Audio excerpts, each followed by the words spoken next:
കോഴിക്കോട് കൊടുവള്ളിയിൽ വിവാഹ സംഘം സഞ്ചരിച്ച ബസ്സിന് നേരെ ഗുണ്ടാസംഘത്തിന്റെ ആക്രമണം. ബസ്സിനുള്ളിലേക്ക് സ്ഫോടക വസ്തു എറിഞ്ഞതിനെ തുടർന്ന് ഡ്രൈവർക്കും ക്ലീനർക്കും പരിക്കേറ്റു.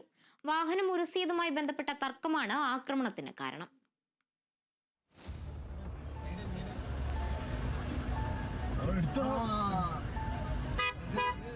കൊടുവള്ളി വെണ്ണക്കാട്ടെ കല്യാണ മണ്ഡപത്തിൽ വിവാഹത്തിനായി എത്തിയ ആളുകളെ ഇറക്കിയ ശേഷം വാഹനം തിരിക്കാനായി പോകുന്നതിനിടെ സ്ഥലത്ത് ഗതാഗത കുരുക്ക് സൃഷ്ടിക്കപ്പെട്ടു.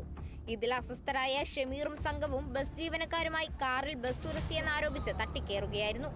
ബസ്സിന് മുന്നിൽ കാർ നിർത്തിയിട്ട സംഘം ചില്ലടിച്ച് തകർത്ത ശേഷം പടക്കമെറിയുകയും ചെയ്തു.